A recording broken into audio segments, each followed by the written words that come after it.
گوہر شاہی مرحبا. یونس الگوہر مہدی مسایہ کل کی اوتار فاؤنڈیشن کی جانب سے آج 15 رمضان ہے اور 15 رمضان کو سیدنا امام مہدی گوہر شاہی سے نسبت ہے. دین الہی کے مطابق ہر معراج اور ہر مرتبے کا تعلق 15 رمضان سے ہے. 15 رمضان وہ مبارک دن ہے جس دن طفل نوری حضوری کی صورت میں سیدنا امام مہدی گوہر شاہی کے حوالے کیا گیا تھا. اس دن کا تعلق سرکار گوہر شاہی کے مرتبہ مہدی سے ہے، لہٰذا اس کو یوم مہدی کہا جا سکتا ہے. یہ امام مہدی کی آمد کا دن ہے. امام مہدی کا جو تصور ہے مختلف فرقوں میں،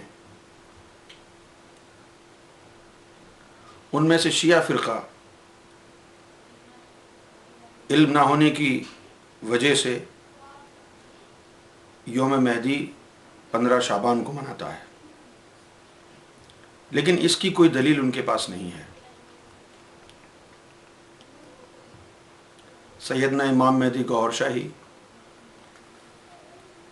کے مرتبہ مہدی کا اعلان اللہ کی طرف سے اور دربار رسالت صلی اللہ علیہ وآلہ وسلم کی طرف سے 15 رمضان کو ہوا، اور مرتبہ مہدی کی خوشی میں 15 رمضان کو تمام وابستگان گوہر شاہی جشن شاہی مناتے ہیں. پاکستان میں ایک گروہ بنام انجمن سرفروشان اسلام جشن شاہی تو مناتا ہے، لیکن جشن شاہی کو سرکار گوہر شاہی کے جس مرتبہ مہدی سے نسبت ہے اس مرتبہ مہدی کو نہیں مانتا. اس امر کی وضاحت ضروری ہے کہ جشن شاہی مرتبہ مہدی سے متعلقہ ہے،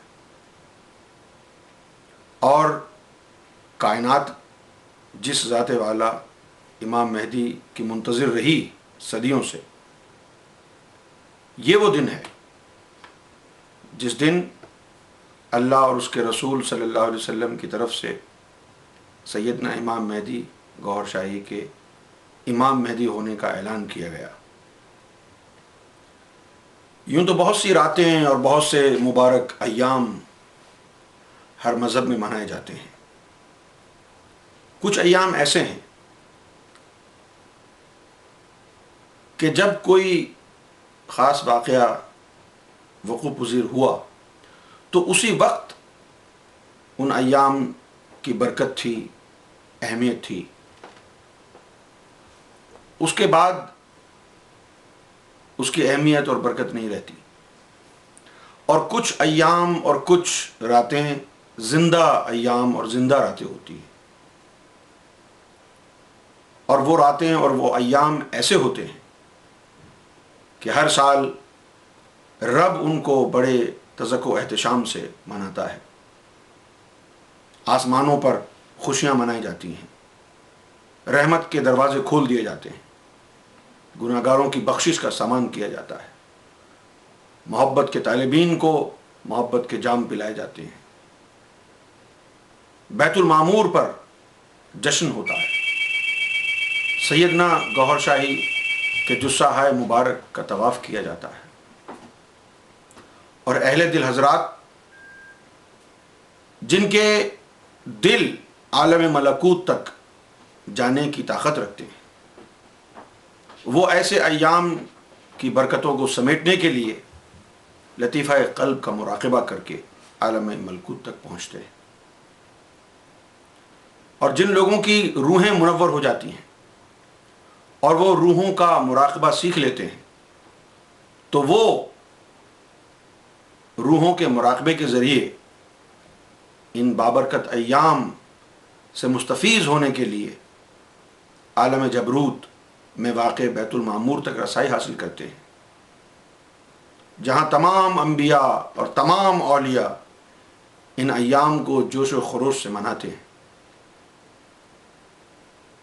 مہدی فاؤنڈیشن انٹرنیشنل سیدنا گوہر شاہی کے مرتبہ مہدی، مرتبہ مسیحا اور مرتبہ کال کی اوتار کی امین ہے۔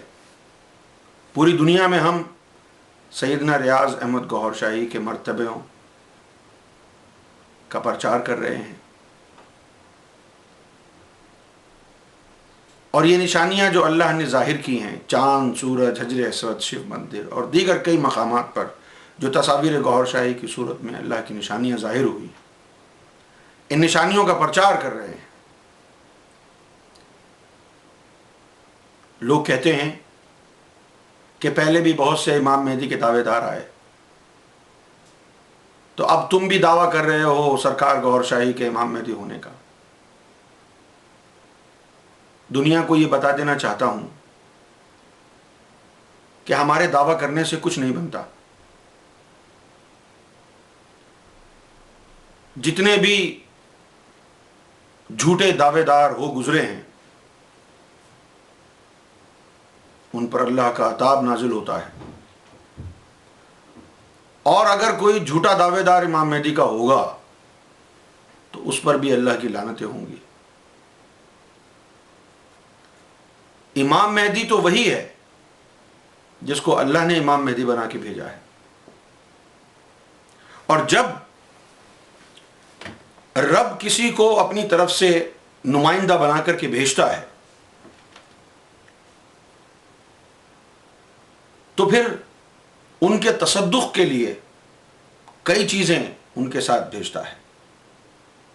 جس طرح انبیاء اکرام کو معجزات عطا ہوئے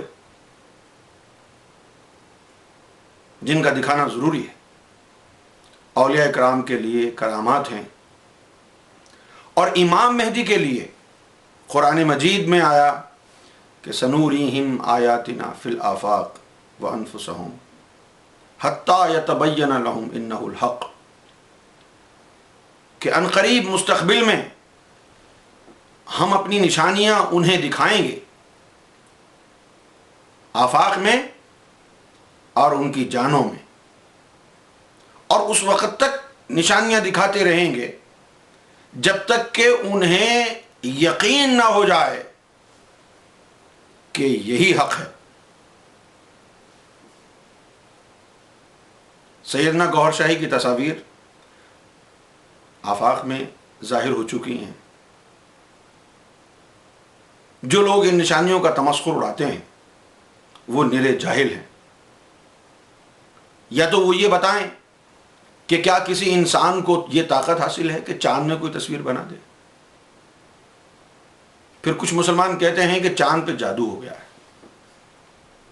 نبی کریم صلی اللہ علیہ وسلم کے دور میں شق القمر کا واقعہ ہوا تو لوگوں نے کہا یہ جادو ہے، تو اس وقت آپ صلی اللہ علیہ وسلم نے فرمایا کہ چاند پر جادو اثر نہیں کرتا ہے۔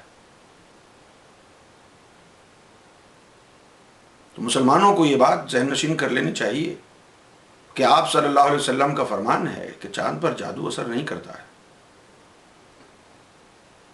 پھر حجر اسود میں بھی تصویر گوہر شاہی نمایاں ہو گئی تو بہت سے مسلم نے کہا کہ حجر اسود بھی جادو کی لپیٹ میں آ گیا ہے۔ ہم نے انہیں کہا کہ خانہ کعبہ میں نصب ہے حجر اسود، جہاں پر ہر وقت اللہ کا ذکر ہوتا ہے، جہاں پر ہر وقت طواف ہوتا ہے، وہاں جادو کا اثر کیسے ہوگا؟ تو بہانہ بناتے ہوئے کہتے ہیں کہ اجی جب محمد رسول اللہ پر جادو کا اثر ہو گیا تو پھر کعبے کی کیا حیثیت رہتی ہے؟ تو ہم اس کا جواب یہ دیتے ہیں کہ چلو مان لیا محمد رسول اللہ پر جادو کا اثر ہو گیا تھا، لیکن اس کی کاٹ کے لیے سورہ والناس بھی تو نازل ہوئی۔